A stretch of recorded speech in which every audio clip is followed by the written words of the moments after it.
Hello dear, कैसे हो आप। आज एक इम्पॉर्टेंट टॉपिक हम लोग स्टडी किया जाएगा standard costing and variance analysis से। यानी कि स्टैंडर्ड कॉस्टिंग, देखो हमें कॉस्ट के एसेंस में यदि देखा जाए तो प्रॉफिट प्रॉफिट क्या चीज़, प्रॉफिट, इस प्रॉफिट कहाँ से जनरेट होता है। प्रॉफिट का सेंस तो ये दो मेनली दो चीज़ों से निकल के आता है। पहला कि इसका मेन इंपॉर्टेंट टर्म होता है सेल, और सेल सेल तभी पॉसिबल है जब उसकी कोई कॉस्ट, यानी कॉस्ट एंड सेल का जो डिफरेंस होता है उसे हम बोलते हैं प्रॉफिट। तो इस प्रॉफिट को कमाने के लिए हमें सेल की नीड होती है, और फिर इस सेल को अचीव करने के लिए प्रोडक्ट की कॉस्ट डिपेंड करती है कि इस प्रोडक्ट में जो कॉस्ट लगता है। बहुत कॉमन सी बात है कि इस कॉस्ट के लिए जो कॉस्ट के एलिमेंट्स हैं, जैसे कि material, labour and other expenses, यानी कि ओवरहेड्स, अगर इसमें लेबर एंड ओवरहेड्स, ठीक है। अच्छा, इस ओवरहेड्स के लिए दो ओवरहेड्स होते हैं, एक फिक्स्ड और एक वेरिएबल। जाहिर सी बात है कि हम अगर कोई अपना स्टैंडर्ड सेट कर रहे हैं कि हमको कम से कम 1 लाख की प्रॉफिट कमानी है, तो इसके लिए हमारा सेल कम से कम अगर 5 लाख है तो कॉस्ट कितनी होनी चाहिए, 4 लाख। और इस 4 लाख के लिए अगर मटेरियल 2 लाख लगता है, लेबर 1 लाख लगता है, एंड ओवरहेड्स हमने डिटरमाइन किया 1 लाख लगेगा, और चलो ये कहते हैं कि 50,000 फिक्स एंड 50,000 वेरिएबल। तो यहाँ पे हम ये देखते हैं डियर स्टूडेंट्स कि यदि इसमें से कोई भी कंटेंट यदि फ्लैक्चुएट किया तो जाहिर सी बात है कि इसका सीधा इम्पैक्ट हमारी इस प्रॉफिट पे आएगा। और जब इसमें से किसी भी कंटेंट्स को यदि उसने फ्लैक्चुएशन देखा तो जाहिर सी बात है कि हम उस रीजंस का पता लगाएंगे कि किनकी वजह से हमारे इस प्रॉफिट फ्लैक्चुएट हुए हैं, या प्रॉफिट में कमी आई है, या प्रॉफिट में वृद्धि हुई है। यदि इसमें से कोई भी एलिमेंट्स फ्लैक्चुएट करता है तो वहाँ पे ये कंडीशन बनेगा। तो ऐसे केसेस में हमको किसी भी प्रोडक्ट को, किसी भी आउटपुट को बनाने से पहले, किसी भी प्रोडक्शन से पहले हम उसका एस्टिमेशन कर लेते हैं कि क्या संभावित लागत इसमें हो सकती है, क्या एस्टिमेटेड कॉस्ट इस पर्टिकुलर प्रोडक्ट का आएगा। इसी को हम स्टैंडर्ड कॉस्ट कहते हैं। बाद में हम उसे अपने एक्चुअल परफॉर्मेंस से तुलना करते हैं, कंपैरिजन करते हैं, और फिर यदि हमारी कॉस्ट ज़्यादा है तो जाहिर सी बात है कि इसका सीधा इम्पैक्ट कहाँ आएगा, प्रॉफिट पे आएगा। तो जब इसका सीधा इम्पैक्ट प्रॉफिट पे आता है तो जाहिर सी बात है कि हम उस रीजंस का पता लगाएंगे जिसकी वजह से हमारी प्रॉफिट में इम्पैक्ट हुआ है। जाहिर सी बात है कि या तो हमारी सेल वेरिएंस हुआ है, यानी कि सेल में वेरिएंसेस हुए हैं, या हमारी क्या कॉस्ट में वेरिएंसेस हुए हैं, या कॉस्ट के ये जो एलिमेंट्स हैं इसमें कहीं ना कहीं कोई वेरिएंसेस हुए हैं। It mean variance means differences. जब हम अपने एक्चुअल परफॉर्मेंस और स्टैंडर्ड से कंपैरिजन के लिए जाएंगे, और यदि कंपैरिजन के बाद पाते हैं कि दोनों में डिफरेंसेस हैं, तो उस डिफरेंसेस को ही हम वेरिएंस कहते हैं। और आपके इस कोर्स में, आपके स्टडी में variance analysis with standard cost दिया हुआ है। तो हम इसी वेरिएंस का पता लगाएंगे, उस संबंधित पर्टिकुलर रीजंस का पता लगाने के बाद, डिक्टेट होने के बाद ये देखेंगे कि नेक्स्ट ईयर में या अगले प्रोडक्शन में ये बातें, ये प्रॉब्लम्स, ये वेरिएंस न जनरेट हो। यानी कि हर प्रोडक्शन मैनेजर, हर ऑर्गेनाइजेशन जो प्रोडक्शन सेक्टर में है, वह अवश्य स्टैंडर्ड कॉस्टिंग के अकॉर्डिंग इन वेरिएंस का पता लगाता है। और आपके कोर्स में ये इंपॉर्टेंट टर्म है। तो आज की क्लास में हम डिटेल ये स्टडी करने वाले हैं कि स्टैंडर्ड कॉस्ट एक टेक्निक है कास्ट को कंट्रोल की। और जैसा कि आपने हमारे पिछले लेक्चर्स में देखा होगा कि cost accounting not only a technique of recording of particular cost, but it is a technique of control of cost. यानी एक लागत को कंट्रोल का एक टेक्निक भी है। Not dear students, standard cost के अकॉर्डिंग हम पहले ही एक एस्टिमेशन, एक बजट तो नहीं कह सकते, लेकिन एक फोरकास्ट, एक पूर्वानुमान कर लेते हैं कि इस पर्टिकुलर प्रोडक्ट को बनाने में क्या लागत आ सकती है। कैसे? ये किससे? तो हमारे जो पिछले आउटपुट हुए हैं, जो पिछला उत्पादन हुआ है, इस पिछले उत्पादन की जो डिफरेंट इस कॉस्ट के जो एलिमेंट्स हैं, उसमें क्या चीज़ें इन्वॉल्व हुई थी, क्या लागतें, क्या कॉस्ट लगे हुए थे, उस प्री कॉस्ट के बेसिस पे एक नया एस्टिमेशन हम कर लेते हैं। तो इसे हम स्टैंडर्ड कॉस्ट कहते हैं। और बाद में हम उसे अपने एक्चुअल परफॉर्मेंस से उसकी तुलना करते हैं, कंपैरिजन करते हैं, जिससे पता चलता है कि एक्चुअल परफॉर्मेंस और जो स्टैंडर्ड हम लोगों ने डिसाइड किया था, यदि इसमें कोई डिफरेंसेस आते हैं तो उस डिफरेंसेस को डिक्टेट करने के बाद हम रिस्पॉन्सिबल पर्सन को रिस्पॉन्सिबिलिटी देते हैं और फिर ये सोचते हैं कि अगले साल या नेक्स्ट प्रोडक्शन में ये प्रॉब्लम ना हो, ये डिफरेंसेस ना आए। हाँ, कभी कभी ये डिफरेंसेस आपके फेवरेबल कंडीशंस में होते हैं और कभी कभी ये जो डिफरेंसेस होते हैं ये बिजनेस के, ये प्रोडक्शन के लिए अनफेवरेबल कंडीशंस पैदा करते हैं।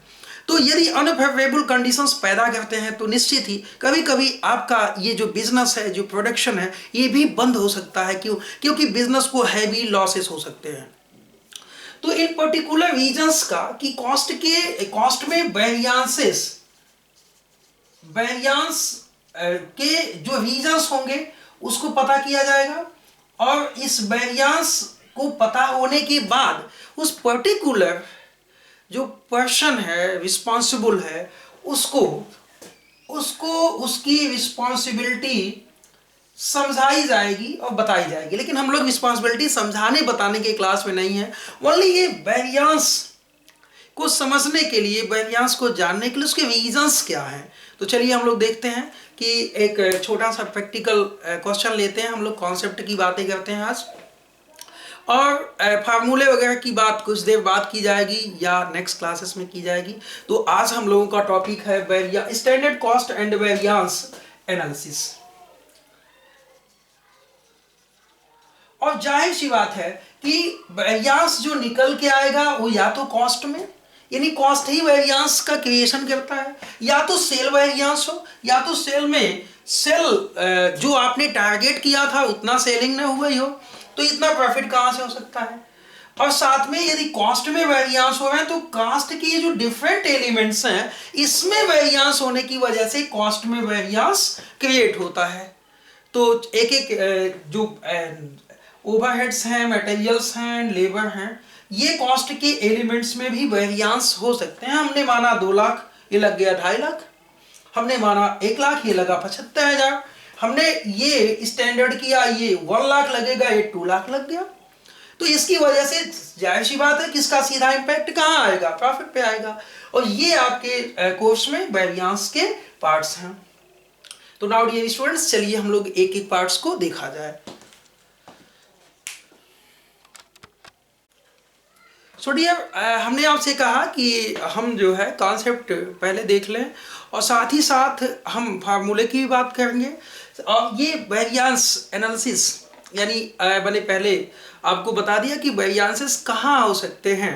तो ये आपको बाद में मैं डिस्क्लोज करूँगा कि आपके वेरिएंस एनालिसिस के अकॉर्डिंग जो वेरिएंस निकालने हैं, जो देखना है, जो फाइंडिंग है आपकी, क्या फार्मूला है, इन सब की बातें बाद में की जाएंगी। सबसे पहले आप ये देखें कि एक मैंने क्वेश्चन उठाया, मैंने देखा कि किसी आउटपुट 10 केजी के आउटपुट करने के लिए आपका ये जो स्टैंडर्ड दिया है ना, वो 10 केजी आउटपुट के लिए पहली बात स्टैंडर्ड दिया हुआ है कि मटेरियल ए 8 केजी लगेगा और 6 रुपए पर केजी के हिसाब से है। आप इसको कॉपी भी कर लें साथ में।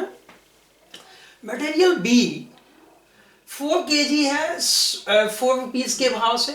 ये प्रोडक्शन के लिए ऑर्गेनाइजेशन ने स्टैंडर्ड सेट किया पहले से, लेकिन जो उसका एक्चुअल परफॉर्मेंस निकल के आता है वो 1000 केजी के लिए आता है। ध्यान दीजिएगा, 1000 केजी के लिए।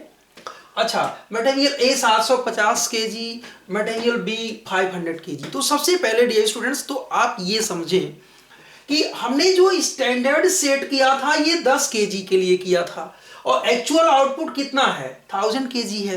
तो इट मीन कि कभी ये कंपैरिजन नहीं हो सकता कि स्टैंडर्ड आपने 10 केजी के लिए किया और आउटपुट यदि 1000 केजी का हुआ, तो फिर ये कैसे हो सकता है, 10 केजी और 1000 केजी की तुलना कैसे हो सकती है, पहली बात। तो हम एक इसके माध्यम से आपको एक टेबल यहाँ पे लेते हैं और यहाँ लिखते हैं मटेरियल ए, मटेरियल बी, लिख लिया। चलो, और ये ऐसे आप ले लो मटेरियल ए और मटेरियल बी के लिए, और यहाँ पे लिखो आपने जो स्टैंडर्ड किया ना, ये स्टैंडर्ड। अब यहाँ लिखो स्टैंडर्ड क्वांटिटी यानी स्टैंडर्ड प्राइस और स्टैंडर्ड कॉस्ट। ऐसे ही आप यहां लिखो एक्चुअल, तो यहां लिखो एक्चुअल क्वांटिटी, एक्चुअल प्राइस और एक्चुअल कॉस्ट। इट मीन कि ये टेबल आप बना लें, ये टेबल आप बना लें, ठीक है। चलो ठीक है। अब इसका कंपैरिजन, जहां तक कंपैरिजन की बात है डियर, तो पहले तो 1000 केजी के कंपैरिजन के लिए जो अपना स्टैंडर्ड क्वांटिटी है, ये स्टैंडर्ड क्वांटिटी पहले सही कर लें, क्योंकि 10 केजी के लिए जो स्टैंडर्ड सेट किया वो तो 1000 केजी के साथ नहीं हो सकता ना। तो देखो, सबसे पहले कि स्टैंडर्ड क्वांटिटी आपको निकालनी है, तो स्टैंडर्ड क्वांटिटी ए की कितनी होनी चाहिए भाई, 10 यूनिट आउटपुट के लिए आपको 8 केजी लगता है। तो बहुत सामान्य सी बात है कि 1000 आउटपुट के लिए स्टैंडर्ड क्वांटिटी आपकी आएगी 800 केजी। तो स्टैंडर्ड क्वांटिटी ए की, ऐसे ही स्टैंडर्ड क्वांटिटी बी की। तो बी की कितनी है भाई, 4 केजी है। कितने के लिए, स्टैंडर्ड आउटपुट तो वही है आपका 10 के लिए, और 1000 आउटपुट हुआ है, तो इट मीन कि ये स्टैंडर्ड क्वांटिटी बी का और ये ए का था 400 केजी। तो ये आपका सबसे पहली बात, सबसे खास बात कि सबसे पहले अब हम स्टैंडर्ड से उसकी तुलना एक्चुअल की कर सकते हैं। तो यदि आपकी कहीं प्रैक्टिकल क्वेश्चन में ऐसा आता है, तो मैंने देखा और ढेर सारे स्टूडेंट्स इसमें फंस जाते हैं, उनको समस्याएं होती हैं। तो देखो, स्टैंडर्ड क्वांटिटी आपकी कितनी निकल के आई, 800। अच्छा, स्टैंडर्ड प्राइस कितना लिया था, 6 रुपीज। तो मैं लिख दूं, ये स्टैंडर्ड रेट है, आप स्टैंडर्ड रेट भी लिख सकते हैं आप। अच्छा, तो ये आएगा। चलो, बी क्या है, बी कितना निकल के आया, 400 केजी निकल के आया। मैं यहाँ पे केजी लिख दूं, और इसकी प्राइस कितना स्टैंडर्ड की थी आपने, 4 रुपीज। तो ये हो गया 1600। अच्छा, एक्चुअल क्वांटिटी लगी कितनी आपकी, ए लगी आपकी 750 केजी। मैं यहाँ केजी लिख दूं, और एक्चुअल रेट आप देखो 7 लगा, तो ये इतना लगेगा।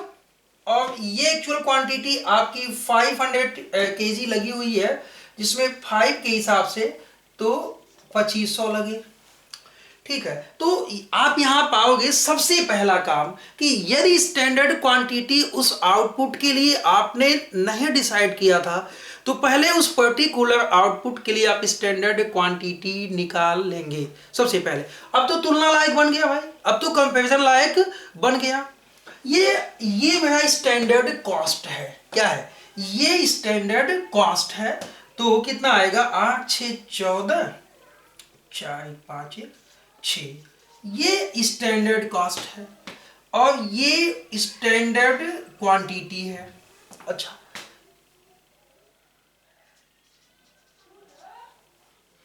और ये आपका आ गया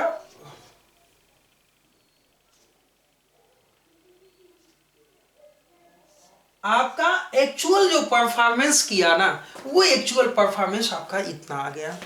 अब एक सामान्य सी बात देखो, एक सामान्य सी बात देखो, तो आपको क्या लगता है कि हमने जो, मैं इसको मिटा देता हूं भाई, आप इसको नहीं नोट किए हो तो उसको नोट कर लें।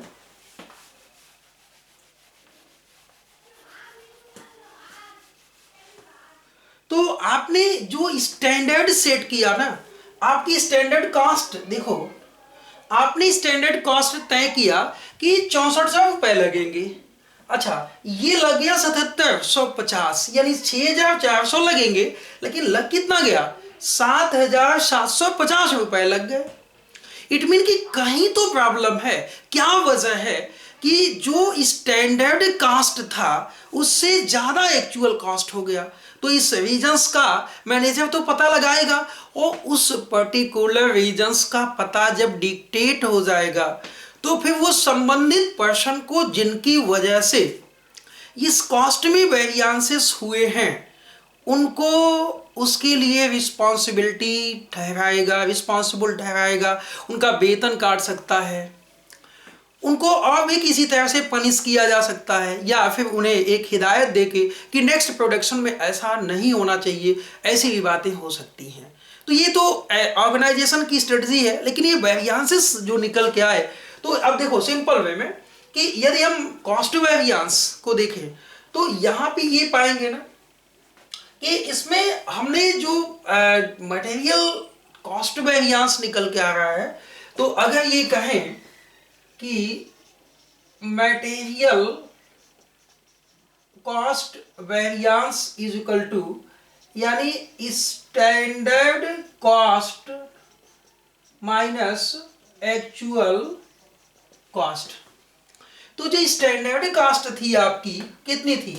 6400 माइनस 7750, यानी कि 7750। इट मीन कि 6400 माइनस कि आपका 1350 रुपए, 1350, ये निगेटिव आ गया। क्या आ गया?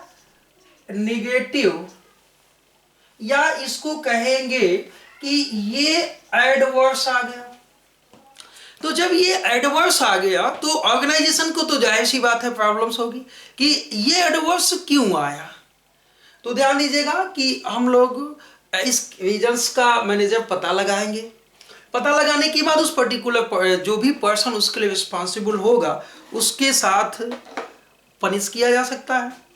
तो इसी वेरिएंस का पता लगाना इस पर्टिकुलर चैप्टर के अंदर हम लोग स्टडी करने वाले हैं।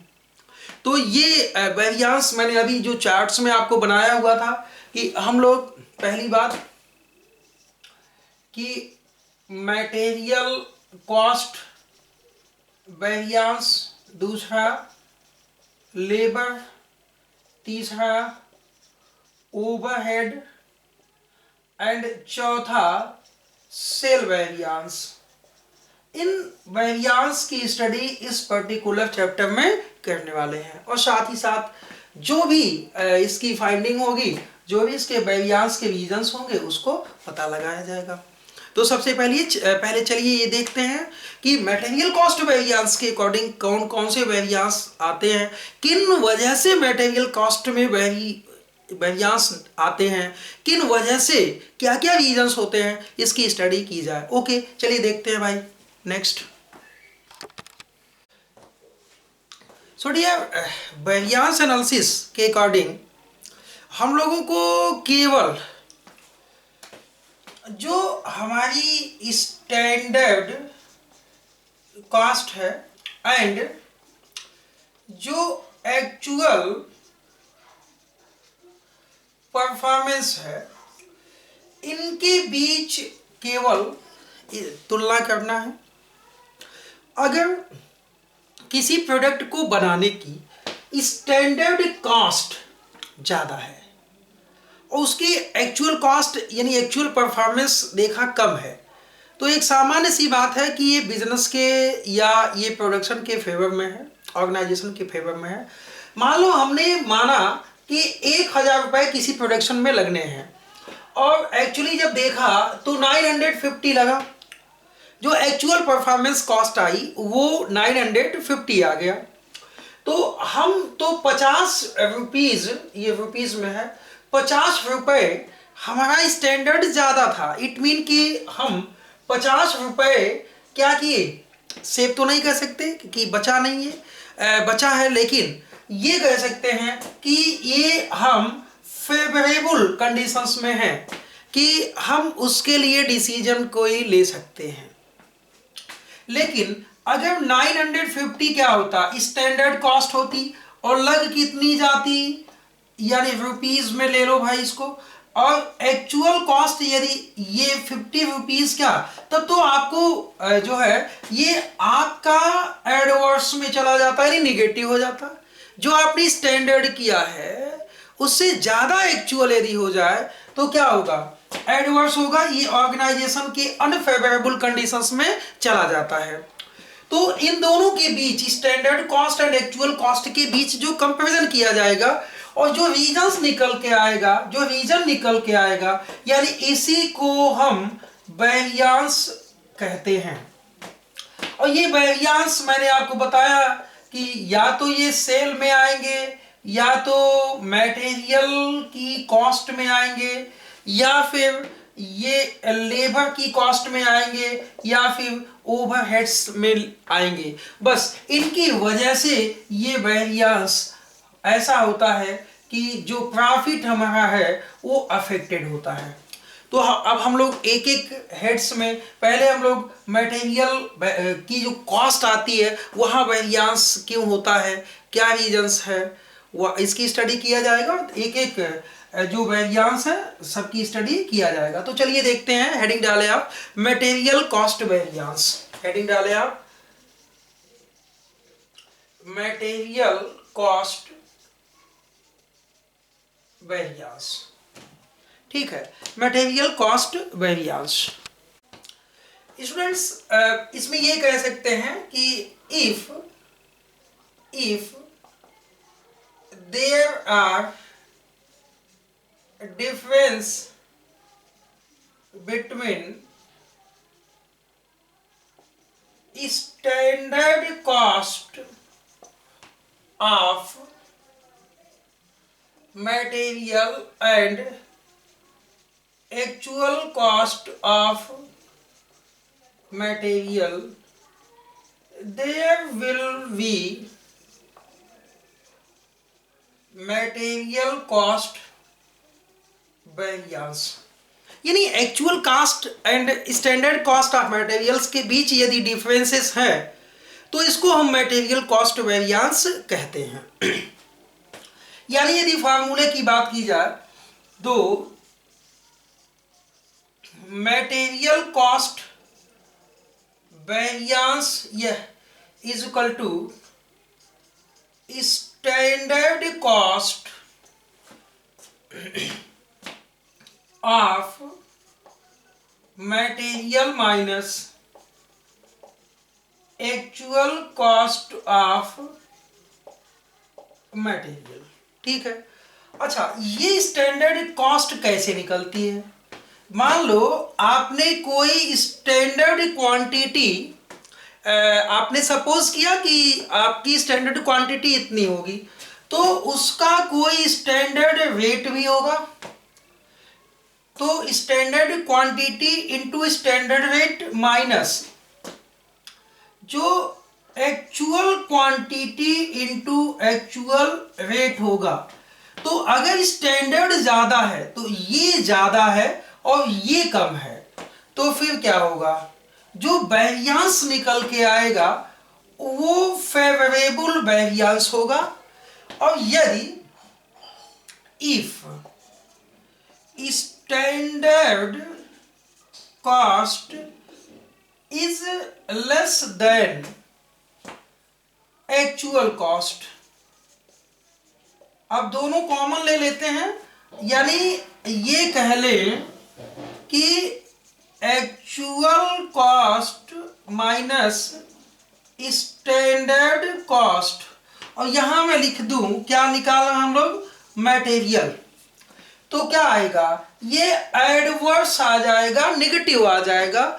और ये यदि एक्चुअल कॉस्ट ज्यादा है, जैसे मैं कहूं कि किसी आउटपुट के लिए सिंगल यूनिट, सिंगल अगर मटेरियल लगता है, अगर मैं कहूं कि मटेरियल की जो स्टैंडर्ड क्वांटिटी हमने सपोज किया वो 100 यूनिट सपोज किया, ठीक है, at the rate of ₹10 per unit, और जो एक्चुअल इनपुट हुआ ना, एक्चुअल इनपुट वो 120 यूनिट हो गया at the rate of ₹9 per unit.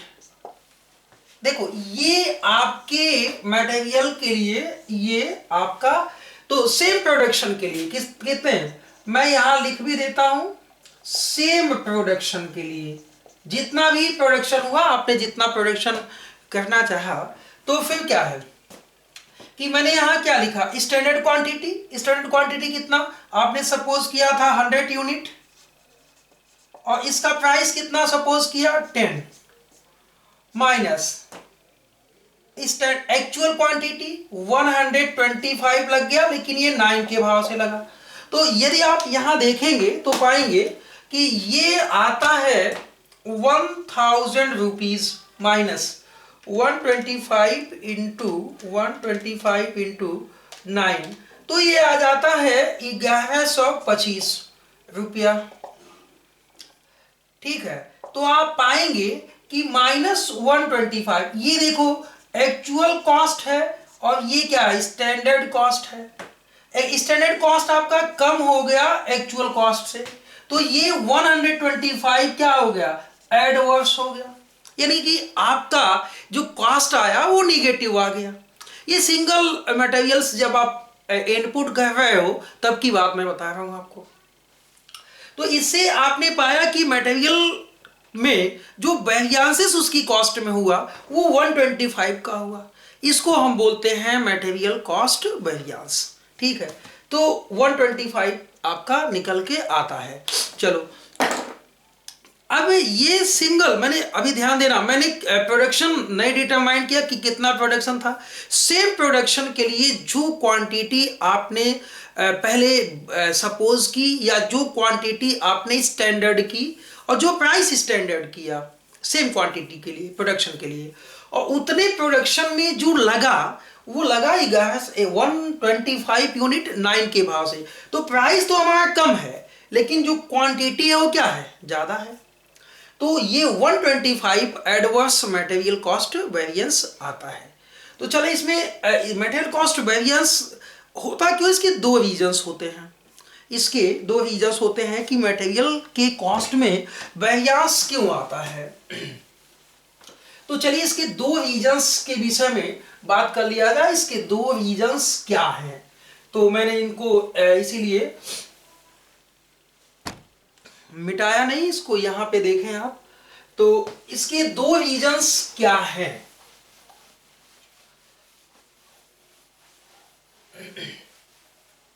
पहला तो भाई देखो, या तो आपने यहां पे देखा कि आपने जो कंजम्पशन किया ये माने थे कि 100 यूनिट लगेगा, और लग कितना गया 125। इट मीन कि मटेरियल का यूज ज्यादा हो गया।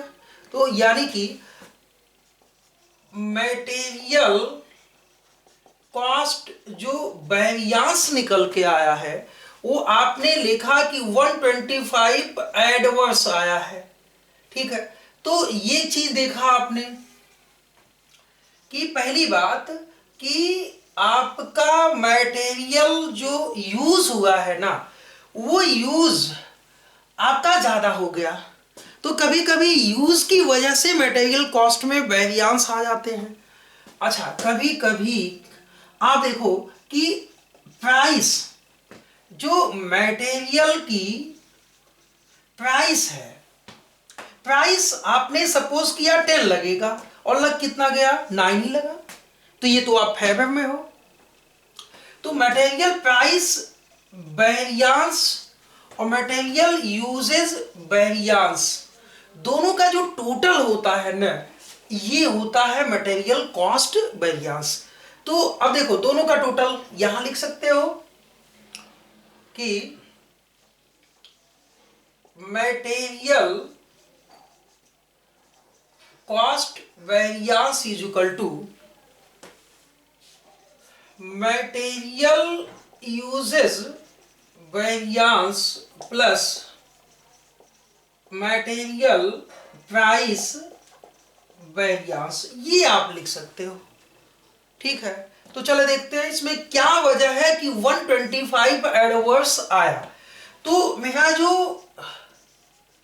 स्टैंडर्ड यूज है ना, जो हमने स्टैंडर्ड यूज की बात कहा था, वो एक्चुअल यूज की तुलना में स्टैंडर्ड यूजेस और एक्चुअल यूजेस, इन दोनों में, यानी आपका स्टैंडर्ड यूज कितना था 100 यूनिट, एक्चुअल यूज कितना हो गया 125 यूनिट। इट मीन कि अच्छा, इसका जो मल्टीप्लीकेशन है वो किससे की, इसका मल्टीप्लीकेशन डियर स्टैंडर्ड प्राइस से करना पड़ेगा, या ये कह सकते हैं कि जो स्टैंडर्ड प्राइस थी आपकी वो कितनी थी, 10 थी। इट मीन कि 10 और ये माइनस 25, यानी कि ये 250 क्या आया, एडवर्स आया। ठीक है, दैट इज क्लियर, ओके। अच्छा, मटेरियल प्राइस वेरिएंस, यानी कि जो प्राइस आपने स्टैंडर्ड किया उसमें जो प्राइस आपका एक्चुअल लगा, यानी प्राइस स्टैंडर्ड जो किया कितना किया, 10 किया, और एक्चुअल लगा कितना प्राइस, 9 लगा। और यहां जो एक्चुअल क्वांटिटी यूज किया ना, उससे मल्टीप्लाई करना पड़ेगा, यानी एक्चुअल क्वांटिटी से मल्टीप्लाई करना पड़ेगा 10 माइनस 9। क्वांटिटी कुल कितना यूज किया 125, और ये देखो 10 में से 9 गया, यहां 1 बचा, यानी कि 125 मटेरियल प्राइस वेरिएंस फेवरेबल हो गया, और ये 250 एडवर्स हो गया। मैंने ऊपर क्या लिखा है कि material usages variance plus material price variance, uses variance 250 adverse है, और ये क्या है 125 प्लस है, तो ये आपका निकल के आएगा 125 माइनस, यानी एडवर्स निकल के आएगा मटेरियल कॉस्ट वेरिएंस। तो डियर अब देखो हम इसको जो है फार्मूले की फॉर्म में लिखते हैं कि इसको फार्मूला इसका कैसे ड्रा किया जाता है। तो चले इस फार्मूले को आप, ये मैं मिटा देता हूं।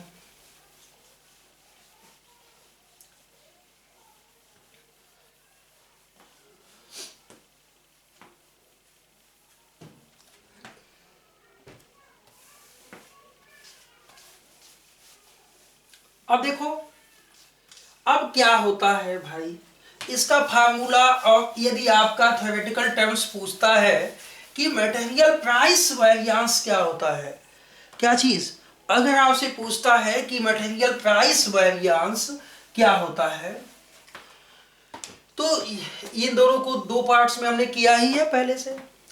तो लिखेंगे, यहां लिखेंगे material usages variance is equal to if there are difference in actual uses of material and standard uses of material, the difference of uses cost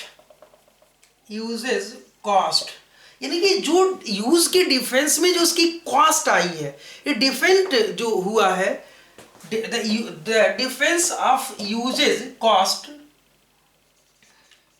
will be material usage variance. Actually हम लोग ये जो material usage variance है ना, इसको तो rupees में यानी कॉस्ट में निकालते हैं। तो कॉस्ट में निकालने का मतलब है कि हम यूज को तो निकालेंगे कि कितना डिफर हुआ, लेकिन हमको उसकी कॉस्ट निकालनी है। तो चलो लिखो, यानी material usage variance is equal to, मैंने क्या बोला, standard quantity minus actual quantity, और यहां मल्टीप्लाई करेंगे स्टैंडर्ड प्राइस से। ओके, एस क्यू का मतलब स्टैंडर्ड क्वांटिटी, जो आपने पहले ही सपोज किया कि इतना लगेगा प्रोडक्शन में, और एक्चुअली जो लगाया ये आपने अभी किया हुआ था, स्टैंडर्ड प्राइस उसका 10 रुपया था।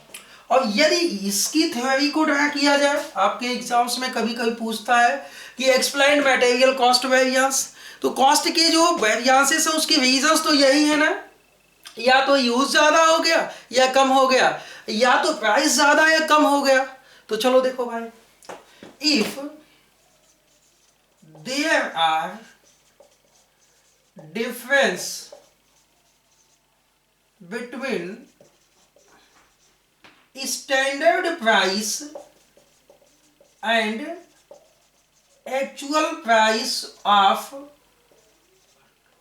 मटेरियल, मटेरियल के एक्चुअल प्राइस और स्टैंडर्ड प्राइस में यदि डिफरेंसेस है तो जाहिर सी बात है कि प्राइस वेरिएंस आएगा। यानी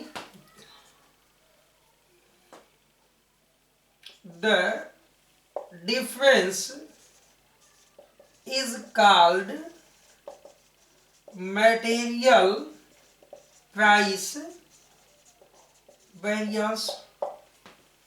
अब देखो मटेरियल, अभी मैंने सिंगल मटेरियल्स के विषय में बात कर रहा हूं, या जितने भी मटेरियल्स होंगे A B C D F G कुछ भी लगे, और प्रोडक्शन आपका अभी सेम है, जितना आपने एक्सपेक्ट किया था और जितना आपका आउटपुट हुआ ये दोनों सेम है। तो यानी कहें कि material price variance is equal to, मैंने आपसे अभी अभी यहां पे बोला कि स्टैंडर्ड प्राइस या स्टैंडर्ड रेट कह सकते हैं इनटू एक्चुअल प्राइस, और यहां पे लेंगे एक्चुअल क्वांटिटी, मल्टीप्लाई किससे होगा, एक्चुअल क्वांटिटी से। ठीक है, अभी इसके पहले मैंने ये क्वेश्चन आपको बताया हुआ था, तो आई थिंक कि ये बिल्कुल आपको समझ में आ रहा होगा। चलो एक क्वेश्चन ले लेते हैं, इस पे एक क्वेश्चन ले लेते हैं, इस पर्टिकुलर क्वेश्चन में एक क्वेश्चन ले लेते हैं। ओके चलो, तो डियर स्टूडेंट्स, हमने बहुत हल्का सा क्वेश्चन आपके लिए लिया हुआ है कि क्वेश्चन के अंदर स्टैंडर्ड क्वांटिटी 10 kg का दिया हुआ है, स्टैंडर्ड प्राइस 2 रुपये पर kg दिया हुआ है, जबकि एक्चुअल क्वांटिटी 12 kg है सॉरी, और एक्चुअल प्राइस जो रेट है ना वो ₹90 पर kg के हिसाब से है। तो यहाँ हम देखेंगे, यहाँ लिखेंगे, मैंने आपसे कहा कि मटेरियल कॉस्ट वेरिएंस यदि देखना हो तो निश्चित ही मैंने कहा कि आपको क्वेश्चन में पिछले मैंने समझाया कि आप लिखो ना मटेरियल कॉस्ट वेरिएंस, में यहाँ लिखता हूं कि standard quantity into standard rate लिखें या स्टैंडर्ड प्राइस लिखें, minus actual quantity into actual rate. देखो लिखा हुआ ऊपर। तो स्टैंडर्ड क्वांटिटी कितनी है आपने 10 kg, स्टैंडर्ड रेट कितना है 2, ठीक है, और माइनस एक्चुअल क्वांटिटी 12 kg और एक्चुअल रेट 1 रुपीज 90 पैसे। तो देखो भाई साफ मतलब है कि यहाँ पे जो स्टैंडर्ड प्राइस था वो तो 2 रुपए था, नो डाउट, यहाँ पे क्या है 10 पैसे कम है। तो जब आप पाएंगे यहाँ देखेंगे तो ये कितना आ जाएगा 10 टू जा 20 माइनस ये हो जाएगा आपका 12 इंटू 1.9, ये निकल के आएगा 22 रुपए 80 पैसे, 22 रुपए 80 पैसे। इट मीन कि ये माइनस 2 रुपए 80 पैसे, या ये कह सकते हैं कि 2 रुपए 80 पैसे एडवर्स आ गया। बिल्कुल 2 रुपए 80 पैसे आपका एडवर्स निकल के आता है। और फिर क्या है कि ये क्यों ऐसा हुआ, इसके 2 रीजंस होते हैं मटेरियल कॉस्ट वेरिएंस के। ध्यान दीजिएगा ये माइनस में आया, या तो आप माइनस में लिखें या तो एडवर्स लिखें, मैंने दोनों लिख दिया, आप परेशान ना हो। पहला कि या तो आपने मटेरियल यूज में दिक्कत गलती की, आपने माना 10 किलो और यूज कर लिया 12 किलो, या मटेरियल के प्राइस में डिफरेंसेस हुए हैं। तो मटेरियल यूज वेरिएंस और मटेरियल प्राइस वेरिएंस, इसके 2 कंटेंट निकल के आते हैं।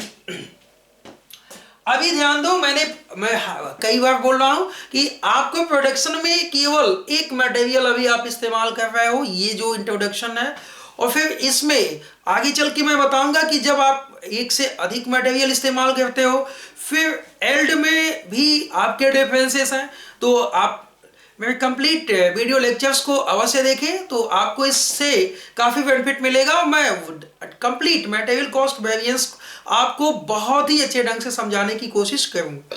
चलिए, अच्छा, यूजेस वेरिएंस में मैंने क्या कहा कि मैंने कहा कि standard quantity minus actual quantity, और प्राइस यहां क्या लेंगे स्टैंडर्ड प्राइस। तो स्टैंडर्ड क्वांटिटी कितनी थी भाई, आपने 10 kg का किया यूज किया, 12 kg स्टैंडर्ड प्राइस था आपका 2 रुपए, तो ये 2 और ये देखो 2 यानी -4, ये आपका आया नेगेटिव एडवर्स आ गया। और ये क्या आया material price variance. Material price variance में क्या कहते हैं भाई कि स्टैंडर्ड जो प्राइस होती है उसमें से एक्चुअल प्राइस माइनस करते हैं और मल्टीप्लाई करते हैं एक्चुअल क्वांटिटी से, ठीक है। तो स्टैंडर्ड प्राइस कितनी है आपकी सर 10, एक्चुअल प्राइस 1 रुपए 90 पैसे, और एक्चुअल क्वांटिटी कितनी यूज की आपने 12 kg, तो ये आ जाएगा 10 पैसे और 12 मल्टीप्लाई कर लेंगे तो ये 1 रुपए 20 पैसे क्या आएगा फेवर में आ जाएगा। 4 रुपए एडवर्स है, तो दोनों का टोटल मैंने आपसे कहा था कि यानी कि -4 रुपीज और प्लस 1.20 यानी 1 रुपए 20 पैसे, तो फिर क्या निकल के आएगा यही 2 रुपए 80 पैसे माइनस, इट मीन की एडवर्स। तो ये प्रूफ भी होता है इससे, और आपको पता भी चलता है कि मटेरियल कॉस्ट वेरिएंस के 2 एलिमेंट्स होते हैं, एक तो मटेरियल का यूज कम या ज्यादा किया, और सेकंड मटेरियल का प्राइस आपने ज्यादा दिया या कम दिया। तो डियर स्टूडेंट्स, हम आपसे नेक्स्ट क्लास में मिलते हैं मटेरियल कॉस्ट वेरिएंस के, और वहां पे देखते हैं कि मटेरियल का एल्ड, कभी कभी प्रोडक्शन में एल्ड आप पहले से टारगेट कर लेते हो कि हम इतना इनपुट डालेंगे तो इतना आउटपुट निकलेगा, इट मीन कि आप स्टैंडर्ड एल्ड को पहले से डिसाइड कर लेते हो, और फिर क्या है कि जो एक्चुअल आउटपुट होता है, तो actual output and standard output के बीच जो डिफरेंसेस आता है, इसको मटेरियल यील्ड वेरिएंस कहते हैं। तो नेक्स्ट क्लासेस में हम लोग मिलते हैं और इस वेरिएंस को, और फिर आगे की क्लासेस में कि प्राइस वेरिएंस में भी, मटेरियल प्राइस वेरिएंस में भी कुछ टर्म्स हैं, आगे मैं बताऊंगा। तो फिर मिलते हैं आपसे अगली क्लास में। और ये निश्चित ही आप हमारा वीडियो लेक्चर्स देखें, लाइक शेयर एंड सब्सक्राइब अवश्य कर लें, और फिर मिलते हैं हम आपसे अगली क्लास में। So thank you.